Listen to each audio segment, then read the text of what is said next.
Welcome back once again to Volume 4 of Does This Card Slap? I'm your host, Nicky G, straight buck wild in the place to be.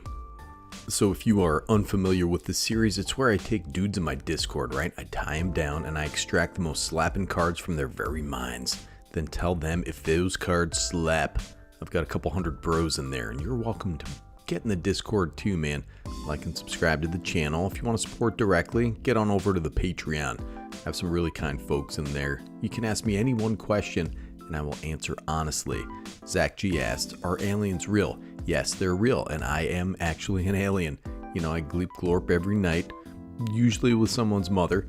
Truthfully, I'm a trans-dimensional warp entity, like Mr. Clean.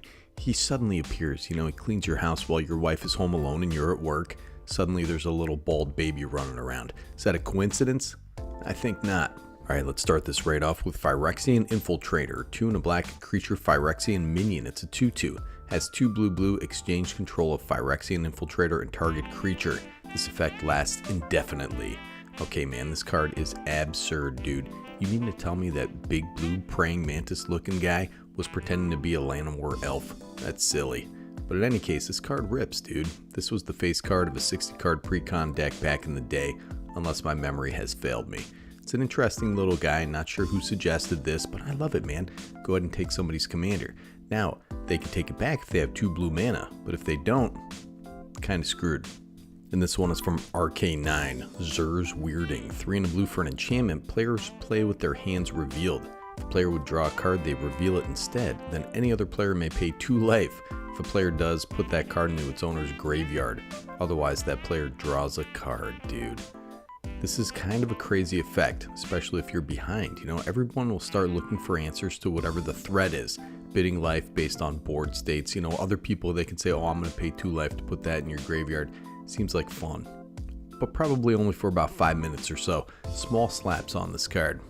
And this one comes from TrendBalone Bandit. This is the Deathbringer Liege. 2 and 3 hybrid white-black. For a creature horror, it's a 3/4. It's a total of 5 mana, dude. Other white creatures you control get +1/+1. Other black creatures you control get +1/+1. Whenever you cast a white spell, you may tap target creature, and whenever you cast a black spell, you may destroy target creature if it's tapped. So listen, man, cast an Orzhov creature, you're in the money, son. Kill whatever you want. The buffs are separate and cumulative. So if a creature is both white and black, that's +2/+2, man. This card does a ton of work. TB suggested it for Elenda the Dusk Rose, Thorn of the Dusk Rose, or whatever the hell it is. That's an incredible suggestion. This card slaps so hard, dude. Now this one also comes from Rk9, the Ophiomancer, 2 and a black for a creature, human, shaman. It's a 2/2. At the beginning of each upkeep, if you control no snakes, create a 1/1 black snake creature token with Death Touch. So this card slaps. We all know that, dude. But this is a 50-cent card right now. Did you know that? The cool thing about this, if you have a sack outlet that can sack at instant speed, is that you can use 4 of those snakes per turn cycle. It's pretty awesome, man. And my boy Supa, he put out Oubliette, 1 black for an enchantment. When this thing enters the battlefield, target creature phases out until Oubliette leaves the battlefield. Tap that creature as it phases in this way. Oh my god, this card has been ripping since Arabian Nights. Guess who has that version, dude? I do, you little b-boy. This card is awesome. Locks down opposing commanders similarly to Song of the Dryad, stuff like that. Phase them right out, dude. Now, Blinky the cat, right? He's got this Viashino Heretic. It's 2 and a red for a creature lizard. It's a 1/3. 1 and a red, destroy target artifact. Viashino Heretic deals damage to that artifact's controller equal to the artifact's mana value. The past is buried for good reason. Hell yeah, dude. Never saw this before. Now my eyes have been opened, Lawrence. Fear the old blood. Fear it, Lawrence. I like this, but it's pricey. Maybe a little power crept, but still pretty cool, man. It still slaps, dude. It's got some repeatable advantages and artifacts have run unchecked for too long. Now here we go. Welcome Orange, the Crescendo of War. 3 and a white for an enchantment. At the beginning of each upkeep, put a strife counter on this card. Attacking creatures get +1/+0 for each strife counter on it. Blocking creatures you control get +1/+0 for each strife counter on Crescendo of War. So that's an attacking bonus for everyone. Blocking bonus just for your creatures. It's pretty neat, man. Now, crescendo is a musical term. It's an explosion of sound at the end of a long build-up. At least that's what I remember from music class in 6th grade, dude. And this was sure to be a game ender sooner or later, but maybe not in your favor. Now, Swed Racer wants to talk about the Dragon Throne of Tarkir. 4 for a legendary artifact equipment, equip creature as defender, and 2 and tap other creatures you control gain trample and get +X/+X until end of turn, where X is this creature's power. Has equipped for 3.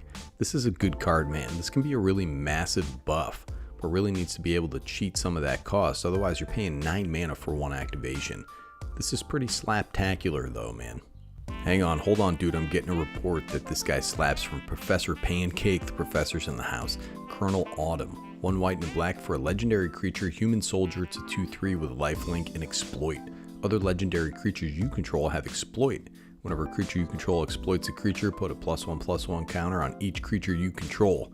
This was from the recently released Fallout Dex. Looks like he just left the Hamptons. It's a little too pretty for me, you know, but it's a pretty rad card. This is 3 mana for all that, man. Slap me silly and call me Willie. I love this card, Indulging Patrician. 1 white and a black for a creature, Vampire Noble. It's a 1/4 with flying and lifelink. At the beginning of your end step, if you gain 3 or more life this turn, each opponent loses 3 life. She says, just a nibble for now. I wouldn't want to ruin my appetite. I think we're going to stay on this Orzhov theme for a minute here, but this card slaps, dude. Not because it's good, but because that nice lady is rocking my dude to sleep. It appears he's got some kind of medical problem, you know. He's probably got the egg or something, but she's taking care of him. You gotta watch out for your bros. Put them in your lap, rock them to sleep, dude. It's Florence Nightingale stuff, and that's better commander, brother. 3rd Path Iconoclast. Should call this Thick Path Iconoclast, dude. 1 blue and a red mana for a creature, human monk. It's a 2/1. Whenever you cast a 9-creature spell, create a 1/1 colorless soldier artifact creature token. When all you have is a hammer, everything looks like a nail. I merely propose to expand our toolbox. I mean, listen, man, they're taking this analogy pretty far. Is this a damn picture of my character from Dark Souls, dude? Bald lady with purple grave scythe. That's a beautiful thing. It's also a pretty good card in decks that like casting instant sorceries or artifacts, or any combination thereof. The artifacts go a little harder because the token makes the artifact, dude. This rips and rhymes and rhymes and rips. This is the way that Dylon spits. Now, Rev McSizzle postulates that Festival slaps. 1 white mana for an instant, cast a spell only during an opponent's upkeep. Creatures can't attack this turn. That Jester back there, man, he's about to do some slapping, dude. If you read the flavor text, the townsfolk are about to do some deep slapping. Slapping the harvest hams, if you know what I'm saying, dude. Never seen this card, which is a pretty awesome feeling. Not sure where I'd use it, but, you know, I'm happy it exists. And lastly, we have Gaias Touch, dude. Watch out for that. It's a green for an enchantment, has 0. You may put a basic forest card from your hand onto the battlefield. Activate only as a sorcery and only once each turn. Sacrifice it, add green. This card is interesting. Also, I've never seen it before. I think I would probably skip that touch. You know, that art is terrifying, dude. That tree, I don't know if I want him touching me right now, man. I'm afraid of trees, buddy. This is legitimately a good card. You need to be in mono green, have some other synergies, run a lot of basic forests, but you know, it's a decent card, man. It's a weird old card. I dig it.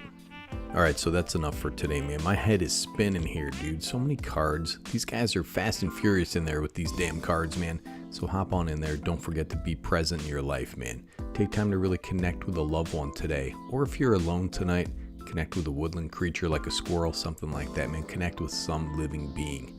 Nicky G, Better Commander, signing off.